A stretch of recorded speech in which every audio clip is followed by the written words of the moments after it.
Hello, everybody. Thank you for coming and watching our little podcast today. So we are members of Train to Become a Dyslexic Champion. And since it's Dyslexia Awareness Month, we are working together as a group to share our stories about our experiences with dyslexia. And my name is Alicia Bardas. I'm a CPT practitioner. I can't even talk. CPT practitioner and empowerment coach. And we have Callan today. So Callan, please introduce yourself. Tell us a little bit about yourself. Kia ora, I'm Callan. I'm from New Zealand. I'm dyslexic. I currently have a diploma in addiction, level 6 or whatever that means, which has been a mission to be able to get there. My life's been a struggle through the education system, probably quite similar to what it is like in the States. I currently run the adult dyslexic support group page, which we have, I think, 12,000 members. When I took it over,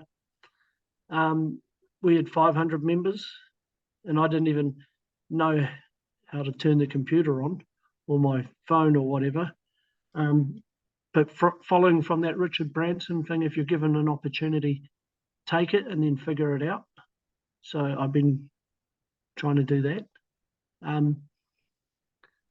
Enjoying life's challenges. Not sure what else to say at the moment. That's a good start. But how has dyslexia affect your life? What kind of challenges you have faced? Mainly affected me from lack of belief, feeling isolated, especially at school, sitting there. I just remember staring at the clock or staring outside. Even it gave me some advantages, and all I wanted to do at school was go outside and run, play sport. And I think the dyslexia then led to ADHD, because you're sitting in class, you're trying to find something to concentrate. And it led to me having a really bad drug addiction, which I'm over 8 years clean, apart from I ended up with a prescription medication addiction, mainly sleeping pills, because I couldn't switch my mind off. But learning different skills, I had to go to a drug rehab to learn how to read and write, and learn how to use my phone. And that's how I got my diploma. That's how I got, the first rehab I went to, they told me, you have to sit in a classroom situation, and they wanted me to write my life story. And I said that I couldn't write. And the person looked at me and said, "Oh, well, that's nice. When you're ready, can you come back and write your life story?" I said, "I can't." And she just said, "Oh, I know you're not ready, but try when you're ready to give up drugs." And I was like, I never wanted to touch drugs. But I remember as a kid, I was a 13, 14-year-old. I'd made a provincial rugby team, which was Wellington. And, provincial rugby is the toughest sport. Yeah, it's a lot of aggression. And I was my school was 80% Polynesian. And so it was tough. A lot of gang culture, different coloured, all of that crap. But I was actually the captain. It was the first time they put rugby league in the school. And I remember making a rep team, and I was out there. I couldn't fill out the form, and I ran away crying. And the next day I decided I'm going to went down to the bus shelter and started doing drugs.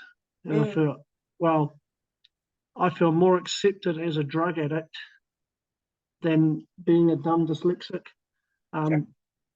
I didn't have to hide. I could be whoever I wanted to be.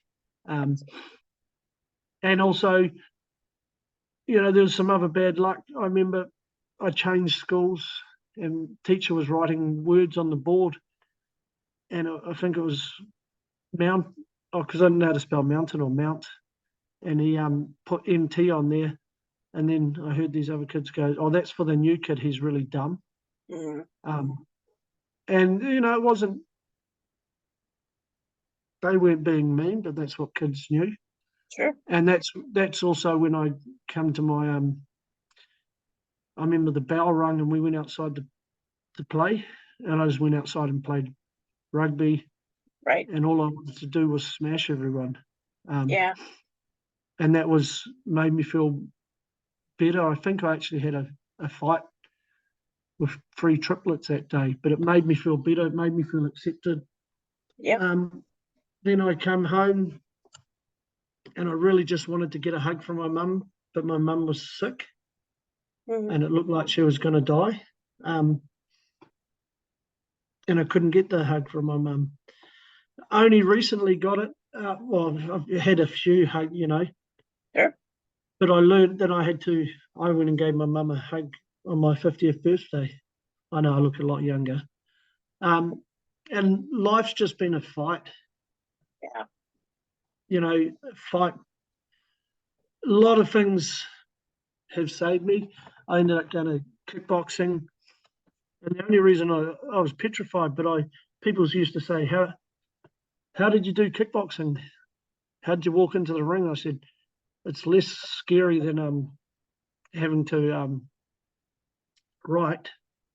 There's a lot of times I didn't want to be alive. I wanted to kill myself. I rode a push bike down a hill called Nairinga Gorge, and it's a couple of Ks, dead, like a hill in San Diego, really, really steep, but it was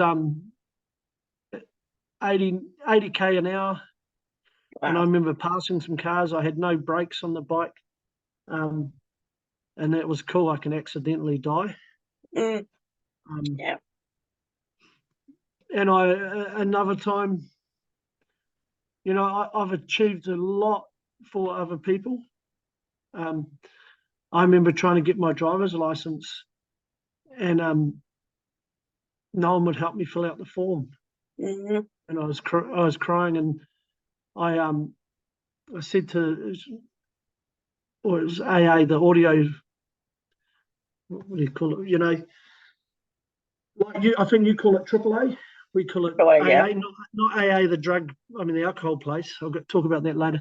But went in there and they wouldn't help me, and they told me to go to Citizens Advice, and I said no. Oh no, I did go there, and they were going to ring up. They were going to fill out the forms, and I was like, nah. Can you sit here? And when we rung up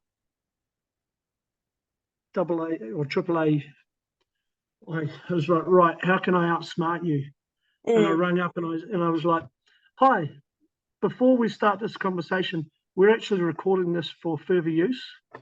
And I said, I'm Callan, I'm dyslexic, and you're refusing to give me any help.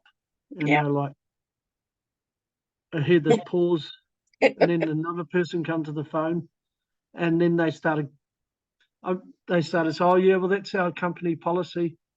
And I remember quoting, well, under the Human Rights Act of blah, blah, blah, quoted all of these numbers. I knew that I didn't know what I was talking about, but I knew that they didn't know that I didn't know what I was talking about. Yeah. And eventually, I think it was about an hour, they sent me back down. I knew most of what I was talking about. They sent me back down and the lady filled out the form. And that's how I ended up getting my license. But I just got sick and tired of being bullied. Absolutely. I got sick and tired of seeing my friends that I grew up with going to jail. Yeah.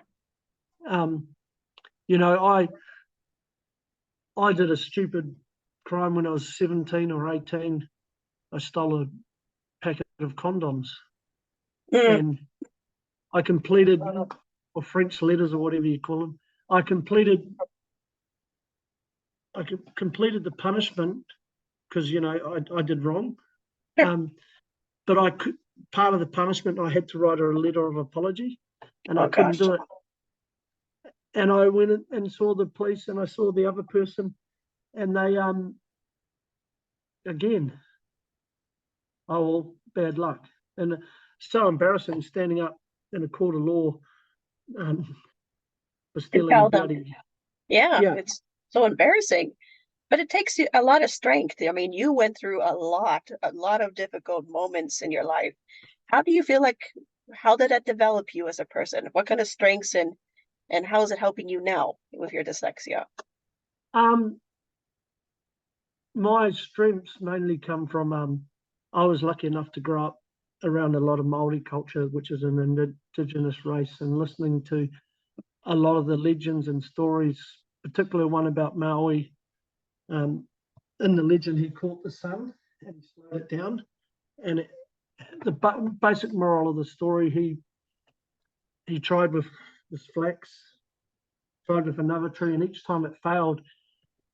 But each time he went back, he went away and he thought about it, looked for solutions, and taught you to be resilient, and eventually caught the sun. But I was taught the moral of the story is never give up. Yeah. Go away, find a solution. And that really stuck with me.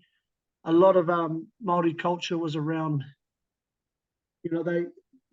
storytelling was done through weaving on the wall and in the marae. The marae, when you go into a meeting house, it's you're going into your ancestors, and there's, they say tupuna, and I learned a lot from that. It was a very holistic way of learning. Absolutely. And I think most Indigenous cultures from all around the world, and when I say Indigenous cultures, Scottish people, Irish people, English, everyone was Indigenous once. Absolutely. And it goes back to that original way of learning. And so I was lucky that I was brought up in a community like that.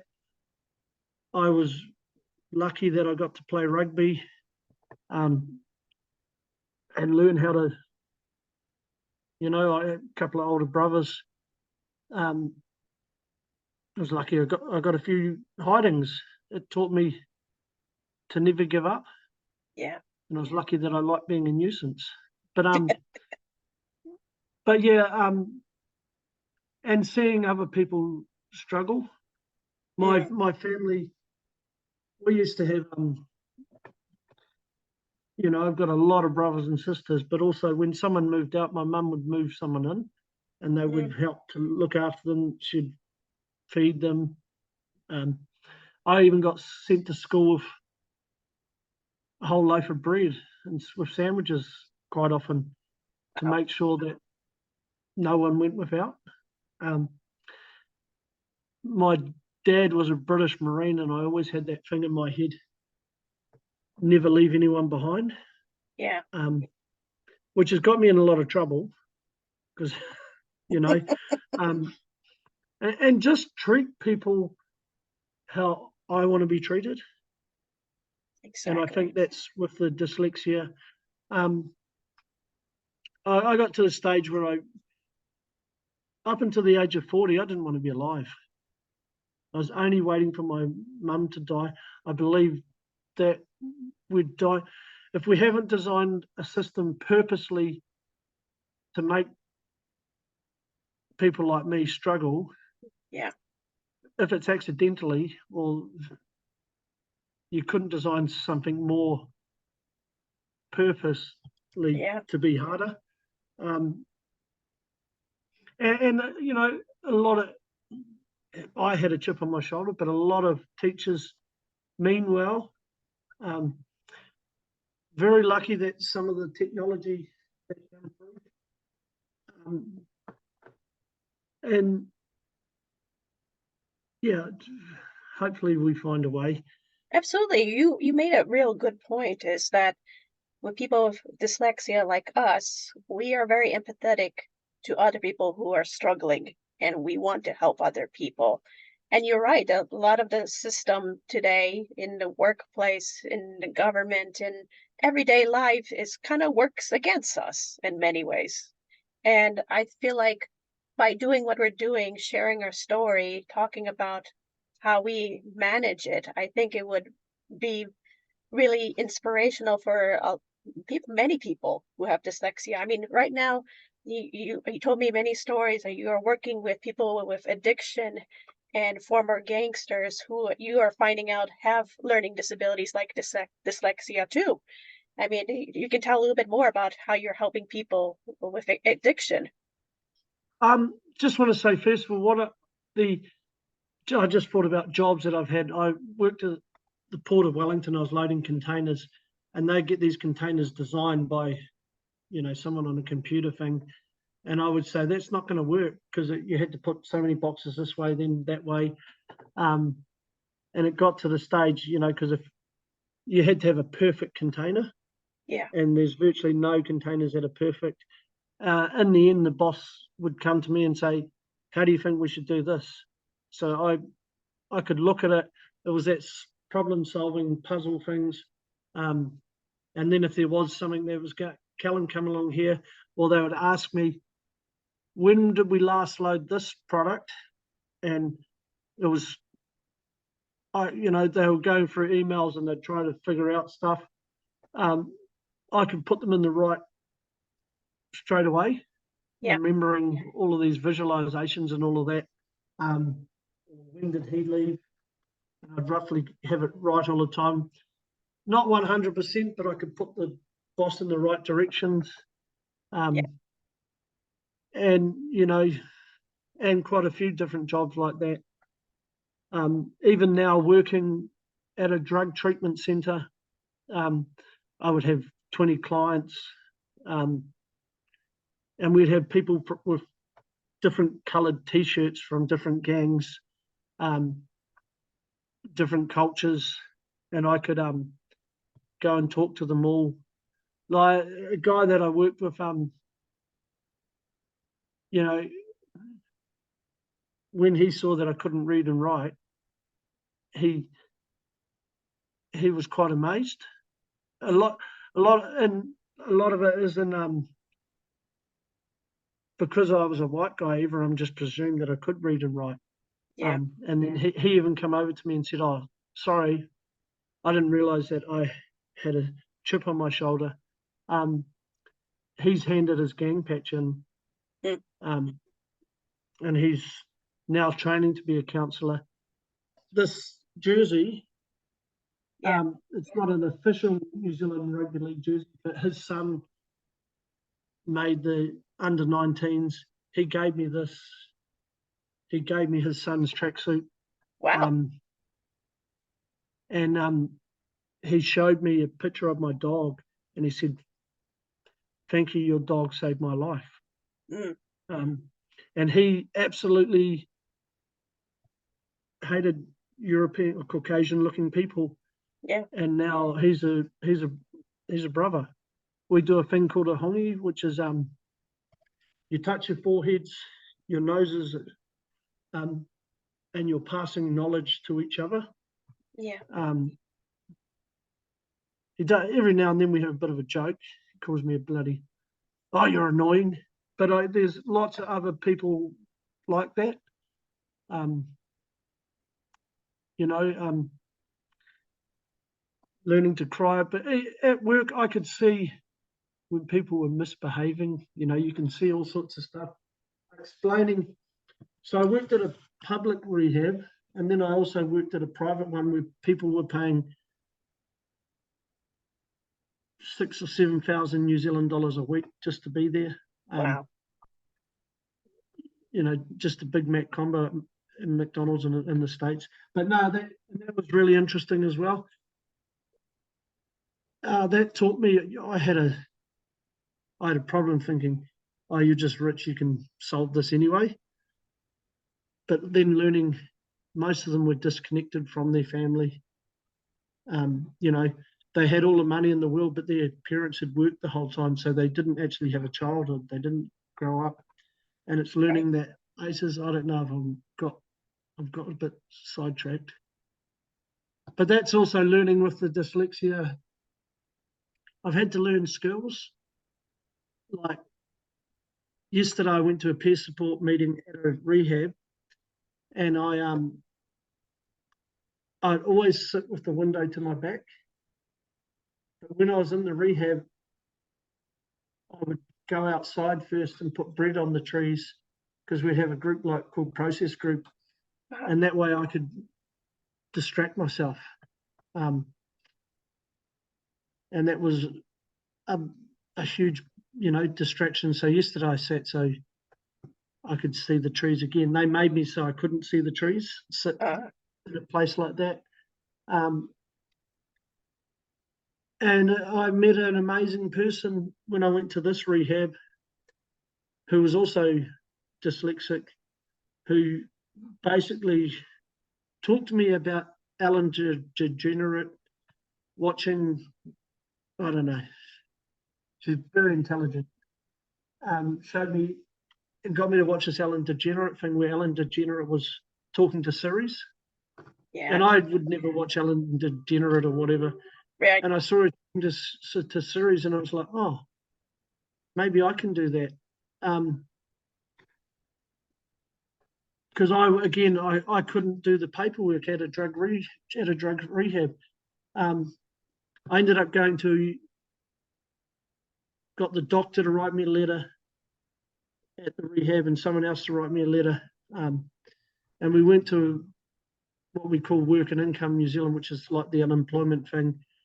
And they funded me $250 New Zealand into a Samsung tablet. Right. But we had to revoice it as a learning device. Like at first, so we can't buy every person on the unemployment benefit this, and which is fair enough. But it was just the lady who was there, her brother had died. He was Polynesian. He'd not died, sorry. He lost his legs. Mm-hmm. He did a robbery of a shop and he was driving away in the car crash being chased by police. Wow. And she said, yeah, his not being able to read and write led him down that world of crime. Because when you've come from a poorer community, if your car breaks down, if you have all of these problems, you can't feed your kids, you're sort of led to a life of crime. Exactly. You don't want to go to the life of crime. And so she rang someone else and we had to reword it as a learning device. I actually had a padlock in my bag that I was going to padlock myself to the door and I was going to ring someone in the media because I knew I was heading to jail or I was going to be dead. Sure. So, sorry. Using my brain and trying to be smarter. And that, I think that come down to the sport, always looking for a solution. Absolutely. And that's the other thing. When I played rugby, I could analyse everyone in the opposition. I could see, and I remember that guy'd run the ball 4 times. He's just sprinted 100 metres. He's made this many tackles. He's tired. That guy can't catch the ball very well. My players like that, and I'd get them run at him, direct. And see what's going on. That was the gift of the dyslexia. Absolutely. See, I got lost again. No, but you're mentioning there's so many skills that you develop because of your dyslexia, being self-aware, paying attention to what's around you, pointing out the holes in our society. Like you mentioned yesterday, you were going to the government and asking to make some changes, and what you told me about how they wanted you to fill out the form, right? And what happened since then?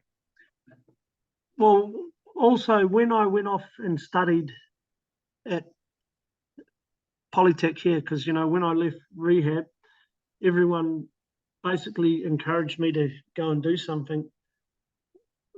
The thing is, I didn't get that learning device until week 6, and it was an 8-week rehab program. And I did all right.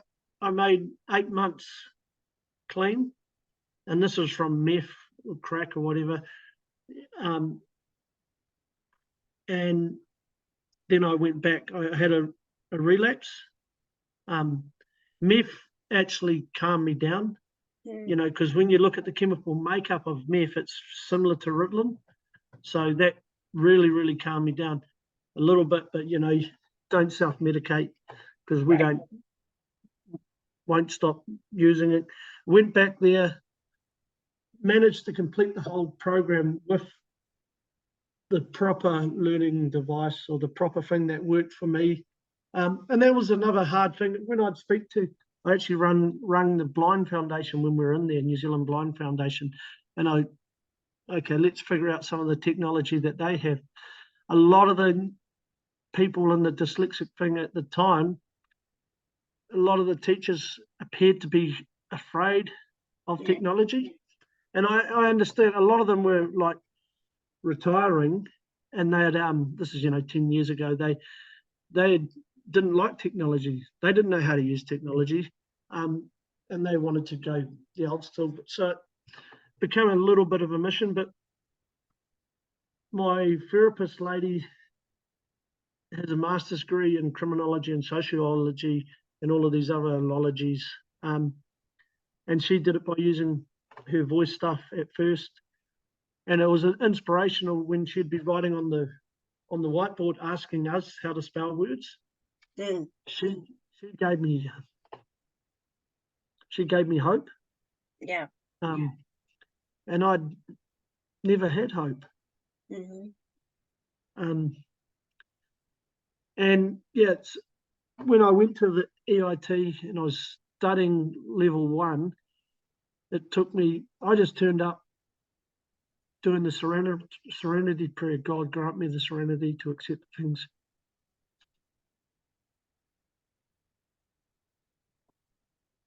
I cannot change the courage to change the things. Sorry. It's okay. I can't. Breathing. And I just turned up to class. Couldn't write anything, but I knew if I just kept on showing up, eventually something would happen. Sure. I wasn't going to leave until they kicked me out. And one of the person they allocated to help me, she said, do you think you're wasting my time? I'm wasting your time and my time. So I went and spoke to my old therapist, and she turned up. And I thought, yeah, she's going to rip into them. But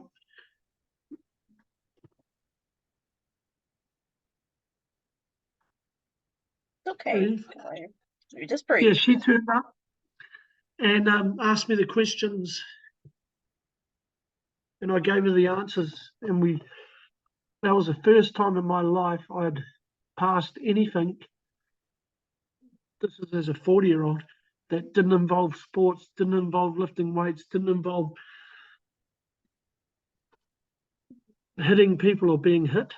And she also left it with a thing that says, this is what can be done when given the right assistance. I only got half the marks that year. And I went off. It was hard to get any assistance as well. I got given a job helping people with schizophrenia. I couldn't do the notes, but I'd learnt my phone enough just to voice it. And I'd be working with these guys. And again, the advantage of dyslexia,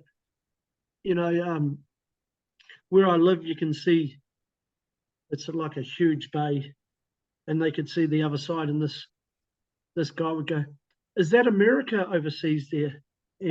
So I'd buy him, and I went and got an atlas, and I showed him New Zealand, and then I showed him America. He goes, wow, that's miles away. But you could see. And then he'd look at all around the world, and he was so grateful. because I treated him as a human. Yeah. And then, you know, and it turned out he was always afraid when there was female staff on. And well, what it was, he'd break stuff, and a couple of times he was punching in the wall, and they all thought that he was trying to intimidate them.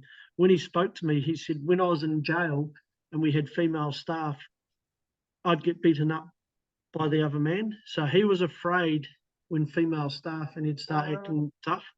So we worked it out. He could ring me or someone else, and he had would turn up and he'd calm right down. And it only took a couple of times that he knew that we would turn up and we'd be there. And, you know, then we're looking out at the ocean, all of these things, doing gratitude stuff that I'd learned in recovery. And then I went back and completed my level 1. It took me 3 years to attempt. And then I, the next year, enrolled to do a diploma level 6 addiction. I'd learned some basic skills. And what the basic skills was when they gave me a book to read, if I started reading that book, I probably wouldn't finish it for 2 years. So I'd Google the author's name, and this is all by voice. Yeah. And the name of the book, and I'd listen to TED Talks and watch TED Talks on it. And that was a huge advantage. You know, you couldn't mark things in the book, and sometimes ended up with 2 devices. I'd listen to that and I'd pause, and then I'd voice something else on my other phone and have all this down. And I finally found a tutor, because I had a job. I found a tutor that was helping me with work, and she started to help me. She was also had worked in the prisons. She was helping me. I'd voice everything. And I eventually got my diploma level 6. And that was the advantage of doing it that way, was it would give you the latest. You know, when you're given a book, it's usually 5 years old. Right. And the information's slightly out of date. When you're doing it at a TED Talk or that or whatever, it then gives you other options. Yeah. You know, the latest information or someone else's point of view. And it's like I found a thing called polyvagal, which was all about breathing. And one of the papers I did, it was a link between yoga and breathing. And a lot of people, there's no science to it, but there is science to it. Yes. You know, you just find the thing. And when I went to Wellington, and that rehab that told me I was being lazy, I went and knocked on the door and said, look, I've now have a diploma. I use this voice technology. How about we start to put some of that stuff in there? I tried for a few different rehabs to do that, and they're just like, oh no, we can get people to write it for you as you're doing it. And I had to explain to them, it's not the same. No. When you're being vulnerable and you're talking about trauma, and there's someone you don't really know, you'll pause. And even people that can slightly write, what I used to do once I've learnt to write a little bit, you'd stop and change the word, and then you'd change that word. And in the end, you've got a totally different story. By using a voice, being a dictaphone, it's all about being authentic. Very lucky again, this guy was dyslexic, and his brothers had been to jail. And he said the difference between him and his brothers was his parents had got back together. He said he wasn't religious, but he said they'd found Jesus, and but he just said it was just they were parents together, helped me to get to school, helped me to do these things. And he was really, really good. Gave me a Absolutely. job. I got to work with different people there. And it's, you sort of know. Like, I remember taking this guy, I drove him around and I found where I was brought up. There was the original anchor stone from Kupe, who was the Wow. original Polynesian explorer that first came to Aotearoa, New Zealand. And I took him and showed them, I showed the whole group. And they're like, how do you know this? That's where I was brought up. Exactly. You know, and being very accepted. And he was like, thank you. That same guy, I taught him how to, we had a cry and a hug together. He was 60-year-old guy brought up in the sort of, like in the middle of the bush. I guess you'd say closest to an Indian, whatever you call it, Reservation. like reservation, Yeah. way up the river.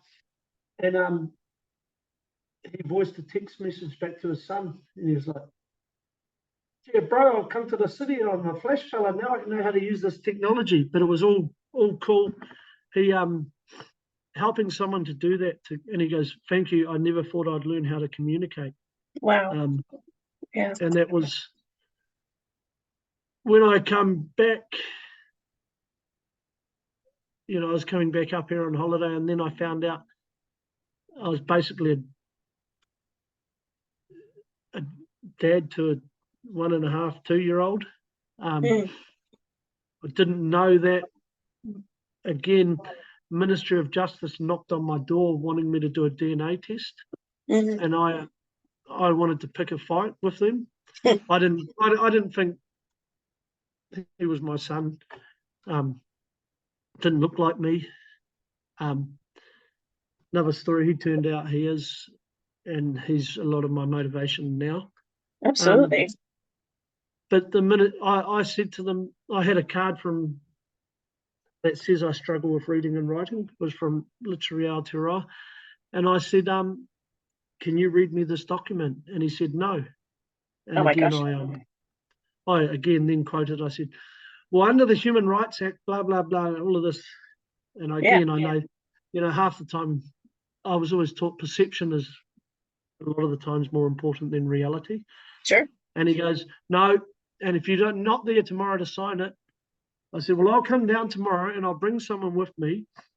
And I want you to voice saying no. Mm-hmm. And I had already a couple of emails, been working with the New Zealand Dyslexic Foundation, and a couple of emails. I slightly learned to email by voice from the Human Rights Commission. And then when I went down there, I said, are you going to read this? And he goes, no. I showed him the Human Rights Commission email about using technology. He again ran off, come back, eventually read me this. And then, because I went back to Wellington, I went and tried to get hold of the New Zealand Human Rights Commission. But all again, that was all by email. This, can you email that? Didn't really know how to do all of that. So I just went and knocked on the door. And again, it always cracked me up. It says you're not allowed to enter until you've read this and sign that. Eventually, finally got the New Zealand Ministry of Justice to come to a meeting about not being able to read me this document. I went there at a budget of being able to buy a pie. And there was 4 lawyers, the head of that department, the head of this department, and I had a lady who was on Messenger. And the first thing they did was a Human Rights Commission who's supposed to be there to look after people. They go, oh, Callan, give me a 5-page document. And they said, Callan, can you read this and then sign it? and the lady, Esther Whitehead, she goes, excuse me, can I just ask, have you read his case file? Do you know why he's here? And they all looked at each other. Oh, this is just standard practice. Right. And then he can't read, can he? And it was again, it's not their fault. They didn't know any different. And this is Sure. what I always say, the problem with the education system now is people believe everything as long as it's written in front of them. Exactly. And they didn't get a memo on how to work with a person who struggles with reading and writing. And I even said to him, if I'd turned up here unable to speak English, what would I be provided with? I would get you an interpreter. I said, well, I can't read English. What's the difference? Yeah. But yeah, anyway, I had Esther read out this document because I'd gone and done some work with her around the country at different conferences. And she read a document. I ended up crying. They apologised and then said, oh, sorry, we just had no idea. I've met the New Zealand Associated thing of education at the time with this other lady, Esther, and she turned up and she was telling us about all of these wonderful things they're putting in place for at schools for children, for kids and all that. And I asked her a question. I said, you know, I've had this expert look at this expert look at that, this expert look at that. And I said, how many dyslexic people have you spoken to? Yeah. And she said, I'm not sure, maybe not many. And I said, oh, I'm running a conference on being pregnant and no women are allowed to come. Right. Would that be acceptable? And you know, 80% of people were women there, and they all cracked up laughing and exactly sort of winked at me. And that worked, you know. But again, she wasn't a bad person. She cared about people, and she was trying to do that. With the Ministry of Justice going back there, then when we had the second meeting, they offered me money. And I said, no, I don't want money.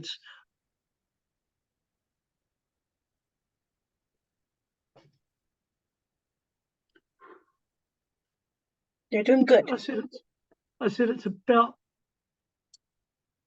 not wanting anyone else to go through what I've been through. Absolutely.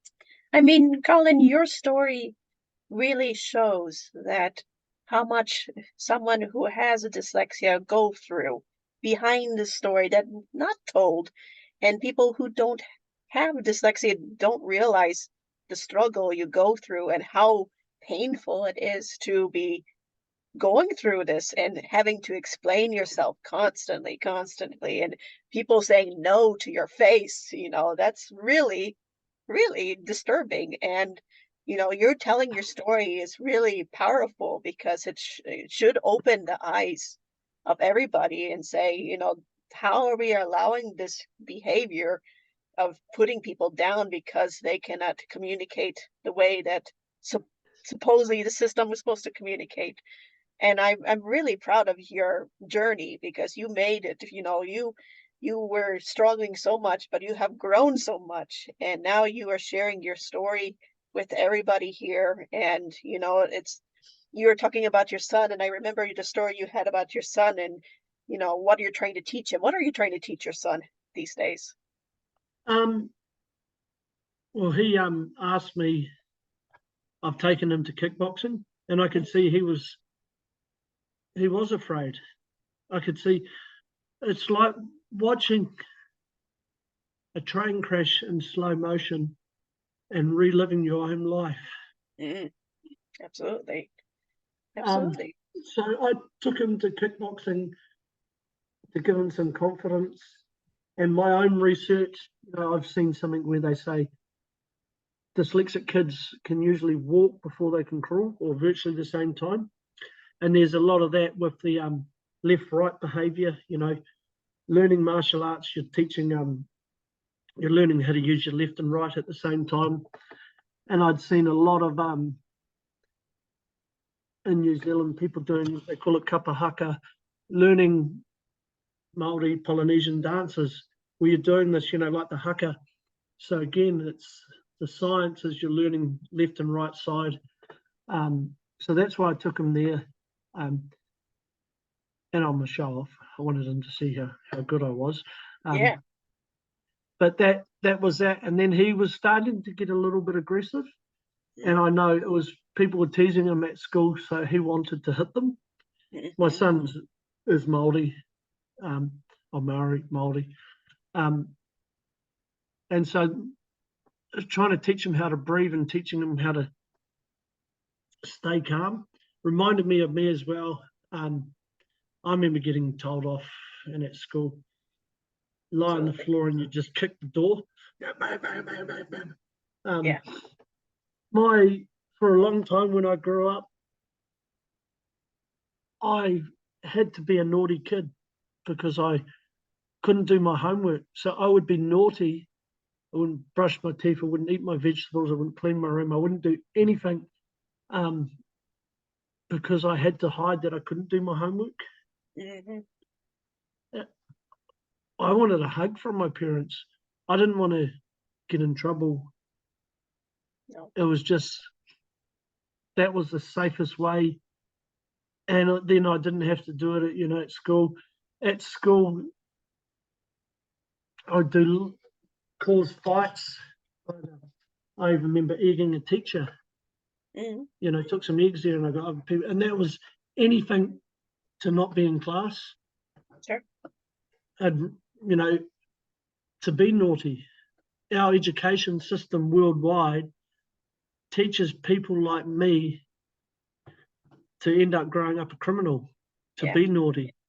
And that's all we know how to do. Exactly. And that's, I know people mean well.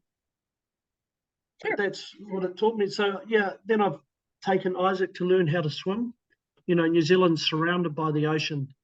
And also I knew by going swimming, he had to learn to breathe. Yeah. And learning to breathe.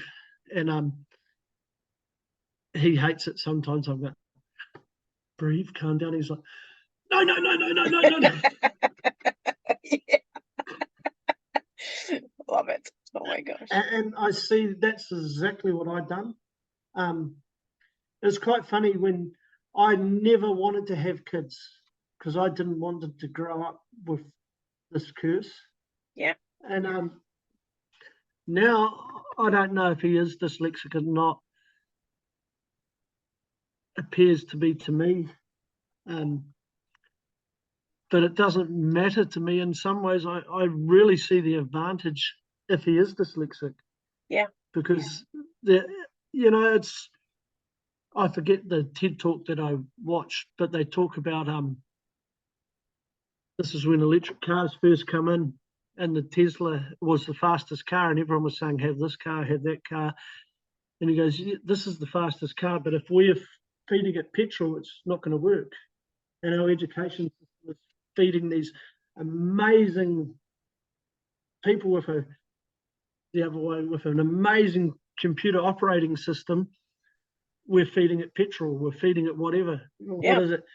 An Apple system or a Microsoft system. If you load it with the wrong data, it's not going to work. Sure. And you look through history, they say even Albert Einstein, Edison, all of these people, Disney, all of these people who invented all of these things, dyslexic, they couldn't read in a book, so they had to figure it out themselves. Exactly. And throughout history, they reckon 70, I do have it written down, so 70% of all inventions were from people like me. Most huge percentage of entrepreneurs who create the wealth, real wealth, are people like me. Exactly. But we also represent 60% of all prisoners in New Zealand. 60% of all people that go to jail, when they leave, can't fill out a form to even get help. And then we have 60% reoffend. Yes. So we can either invest in the future of the country, the world, and everything by investing in people with neurodiversity. Absolutely. Don't be afraid if you're not like that. We can invest and they will create the wealth. they will create all sorts of amazing things. Absolutely. You know, or we don't invest and they become the most costly members of society. It's not Absolutely. really a choice, is it? You know, even Steve Jobs, Bill Gates, whatever you think about them, they basically were drop-in students. Yep. Because they didn't like the way they were being taught and they felt it was very limited. And so many people have been like that. So many top sportsmen. You know, Muhammad Ali was so embarrassed. One TV program, they asked him about his reading and writing, and he got so angry. Yeah. And he was the toughest man in the world. A lot of motorsports people. Absolutely.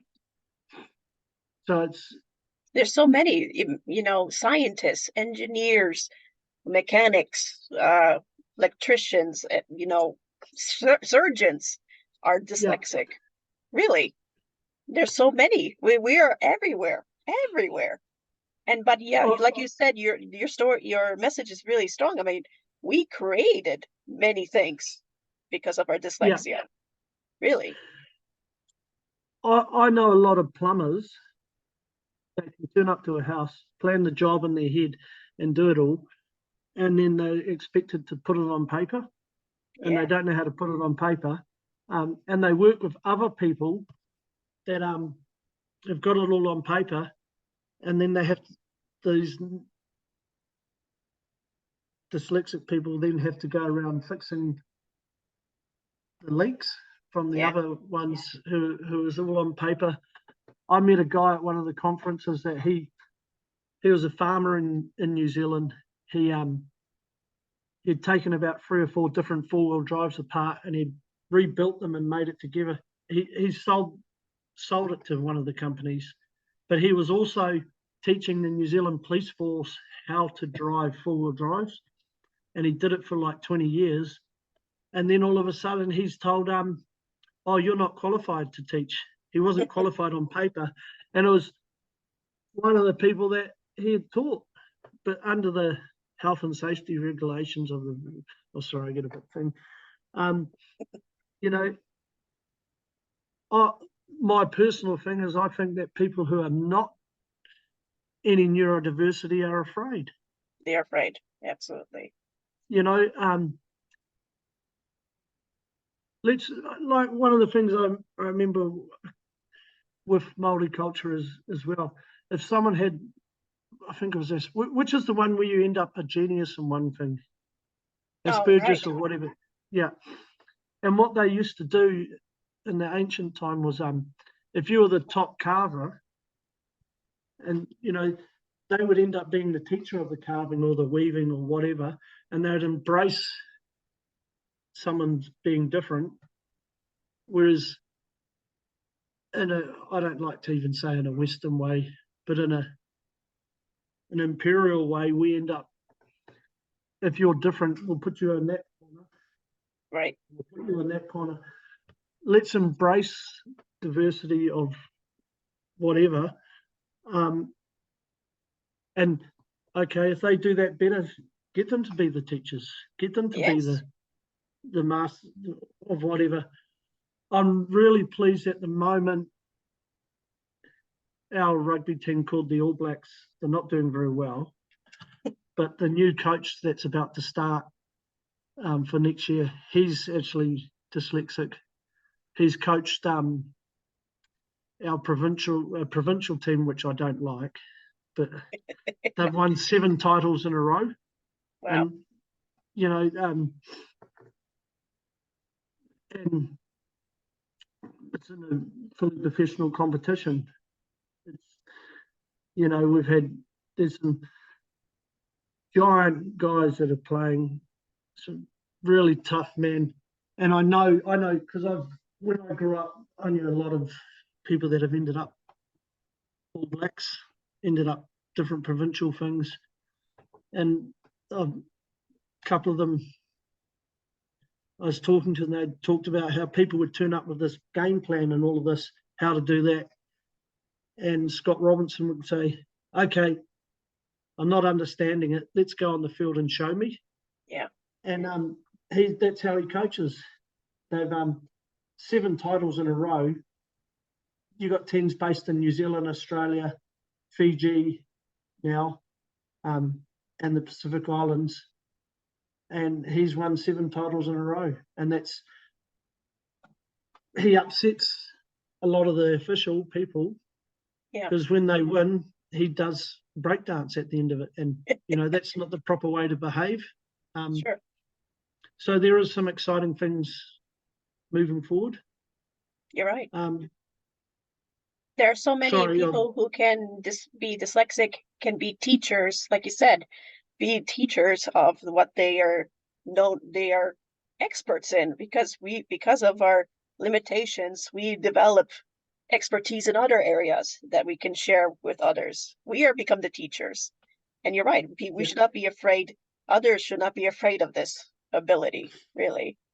And, Callan, you've been through so much, and now thinking about it, telling your story, if you had a moment to talk to your 7-year-old self, what would you say now to yourself?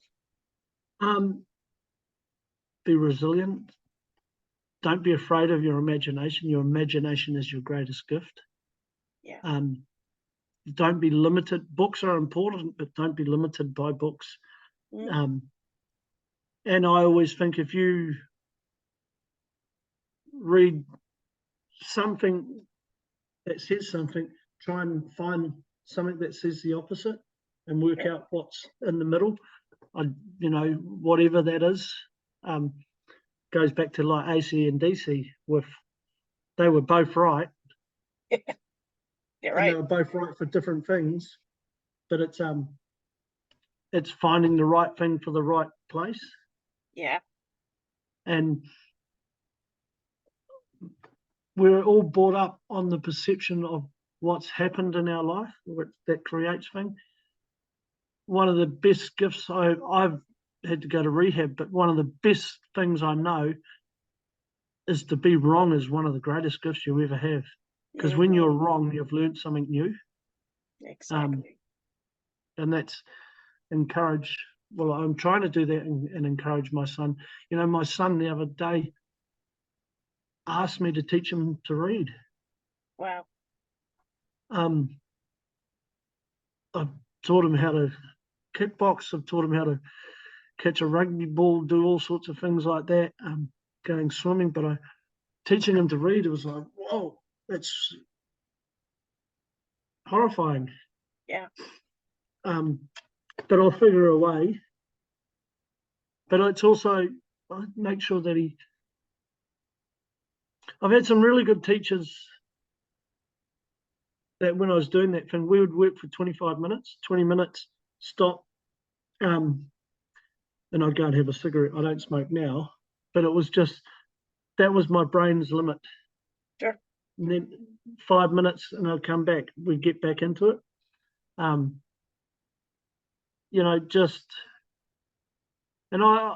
I really monitor what I eat. Yeah. Before I do things, and I think that's where the ADHD, I often wonder if, recently I got diagnosed with, or more or less diagnosed with ADHD when I'd done some other trauma stuff. Sure. And I wonder if I would be ADHD if I hadn't gone through the school system and feeling that isolated, because you get into those panics. Yes. And distractions was your escape, really. Yeah. And feeling uncomfortable sometimes is comfortable. Yeah. It's like people that have lived in relationships where they are afraid and they end up in a relationship where they're not afraid. It feels so weird. You want to go back to that weird situation, or if you live in a neighborhood where you hear police sirens and people getting beaten up and that, and then you go and sleep in somewhere else and it's quiet. It's strange. Or on a boat, it's like, what's going on? What is this place? Right. You're so right. we get used to whatever we're used to. Absolutely. And changes are really hard thing, even if it's a positive change. Yeah. Yeah, it's. So, But that's Callan, basically we have one last question for you. What advice would you give to someone who is struggling with their dyslexia right now? What would you advise them? that resilience again. And I say this to every dyslexic person, everyone with neurodiversity. Talk. Mm. Be proud.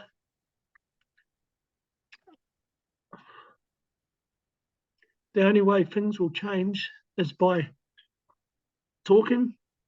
Tell your story, because your story is important. Yes. I flipped open a book and be the hero of your movie. Yes. You know, I'm directing the movie of my life. I don't know, reminds me of Rocky, the original Rocky.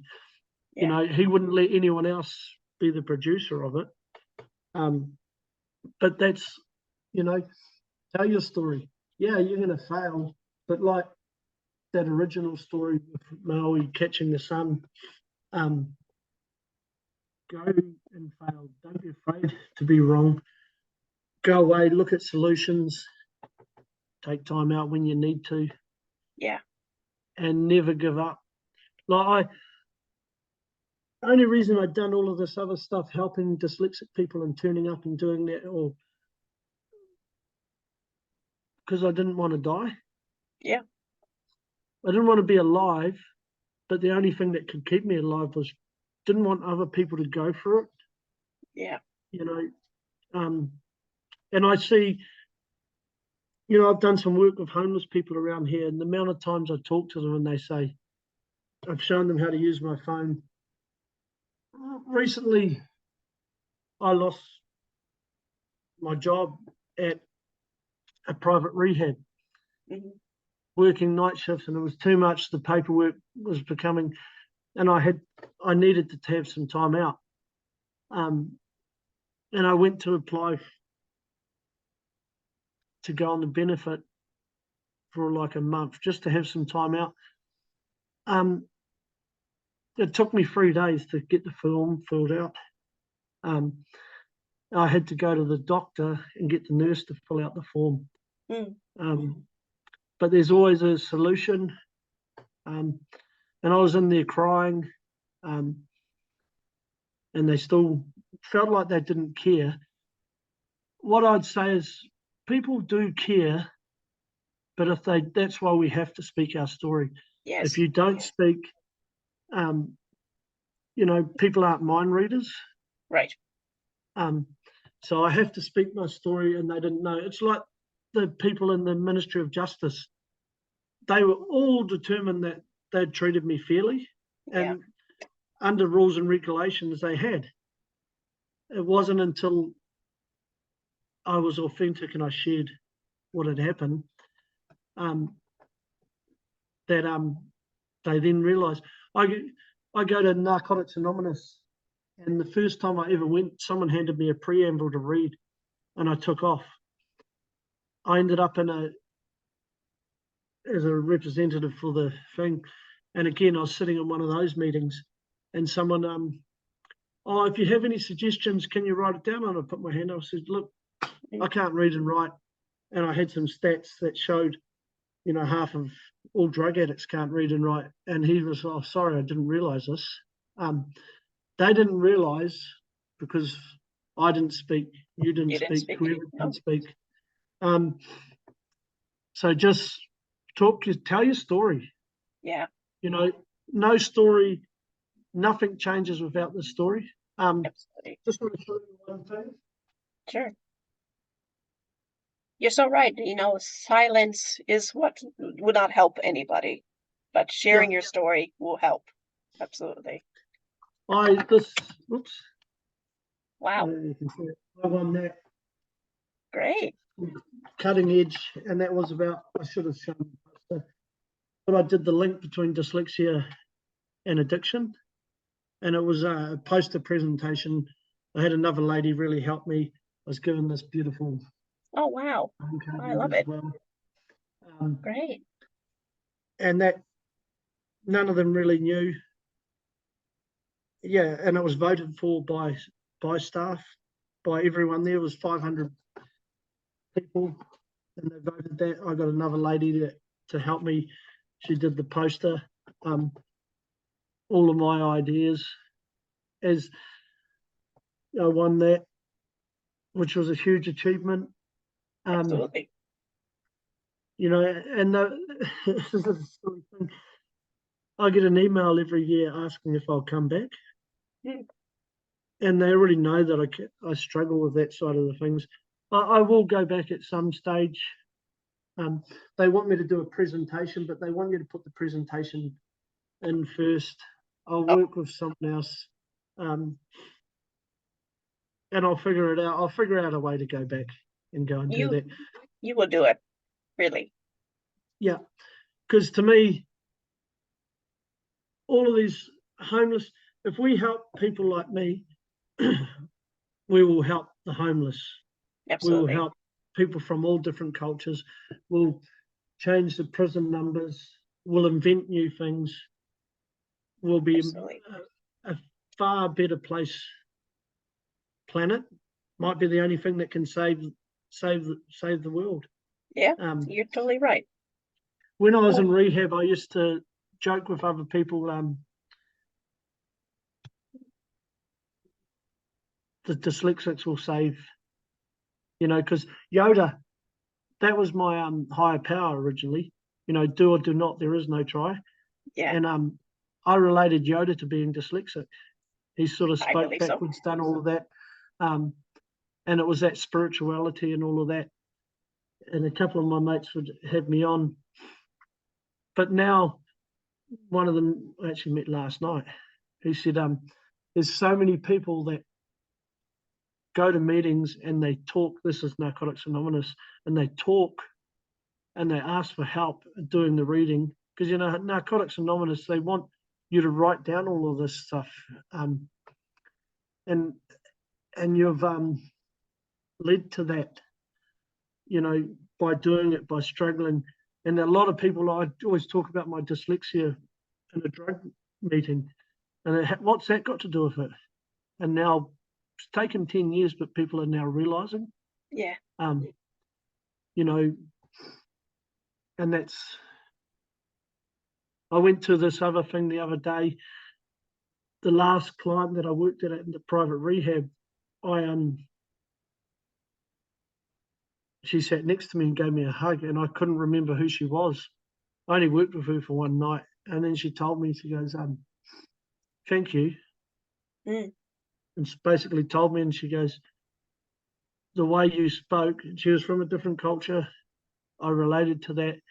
And she said, I didn't realize, but you were my motivation 5 or 6 years ago, because my sister used to tell us about this guy that turned up to class. Sorry. Oh, you're fine.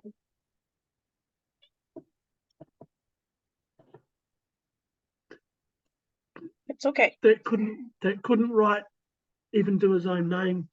And they used to say, what's he doing here? And you passed. And I told my sister, told me, and they ended up colleagues. But this she said, you've given me the ability to keep on fighting. Hmm. Um, Amazing. and hearing something like that years down the track. It's amazing that you inspire so many people, Colin, really. I know this is very challenging to share your story, and everyone who shared their story it's very emotional experience, but I'm so happy that you're sharing your story with me, with everyone who is listening to this talk, because you are inspiring. You are inspiring, Colin, and I really hope, you know, beyond this interview that we're doing, that you continue sharing your story and sharing it with others, because you inspire those who are struggling. And we need that. We need to support other people. So I'm so proud of your story, who you are, and you're growing into yourself right now. And this is a big change for you and for everybody who's listening here. I hope that we are inspiring others. And since it's this Dyslexia Awareness Month, I hope this brings the awareness, what gifts we can give. Definitely. Yeah. And there's solutions are out there. I believe no one, whatever the supposed disability, with today's technology, there should be no one Yeah. really suffering, maybe struggling. Yeah, but I agree. There's the technologies there. And what I've also found in New Zealand, we've got a, supposedly very socialist government that very, very helpful and nice to people. Like with me in the work and income, no one would help me fill out a form. I've found the private companies a lot better, and I was always the biggest. Oh, you rich, but Right. I found private companies a lot better because I think they realise that they can actually make some money out of us. They can do stuff like this, and I think with a lot of the government organisations, if they accept, my trauma was mainly caused at school, which has stuffed my life. Yeah. And probably the lives of other people from me being an idiot. If we, sorry, I lost it again. What was I? Well, you're telling about, if we could focus, the government can focus on better education. Yeah, the government, if they accept that the education system is the problem, what would it cost even in New Zealand where, they'd be sued? Sure. If they admitted that we're educating in a way that's harming people, even in New Zealand we have a thing called ACC, the trauma that it's caused. But in the United States, if the education system got sued because they've failed me, they've failed virtually many people, probably 70% of the people in jail, all of these homeless people, they've failed. Yeah. Nothing else would fail that much and still get funding. Exactly. Or, right. If a business is failing, wouldn't that end or change? But yet they're getting the funds. Right. You're right. Definitely. Yeah. So I'll probably be in trouble now. We're all going to be in trouble, but we are troublemakers, right? Just want to finish on a good story. I met another guy in New Zealand. He's working with one of the educational parts here, like trade schools, and they're now developing technology where you can show them how you're building a wall or building a house or doing some plumbing work by videoing it. Wow. So that's giving the proof, that's giving the proof rather than having to write about it. And I know with some mechanic stuff, my dad had a business where he had a 5-seat trike. And when they were making that, rather than having to write about, we put this in there, they videoed it and they showed it.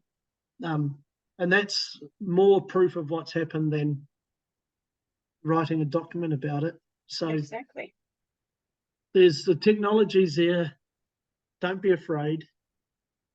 Use it. Yeah. But don't be afraid. Embrace the gift of dyslexia. Yes. Even if you're not dyslexic. Exactly. It's a gift. Thank you, Callan. Really amazing story that you shared with us today. And I invite anyone who's listening, if you want to learn more about dyslexia and get involved with the dyslexia community, join, Callan's group. You can join my group, Train to be a Dyslexic Champion. And your group is Dyslexia Support Group, isn't it? Adult Dyslexic Support Group. It's just not my group. It's everyone else's group. Everybody. And I just leave it as a free you know. People come on, might ask a question, and most of the answers are being done by other dyslexic people. Exactly. So we need to support each other. So thank you, Callan, for your time, and thank you for your sharing your story once again, and thank you everyone who's watching today. The one thing on that is, Yeah. like supposedly two dyslexics, Bill Gates and Steve Jobs, they used to fight against each other. And once they realized that if they worked together, they ended up making more money. Yeah. So all of these different dyslexic organizations and different things, we work together. Yeah. And we solve more problems. Absolutely. So we all need to get together and work together. Yeah. I agree. Thank you. All right. Okay, thank you. Thanks. Kia kaha.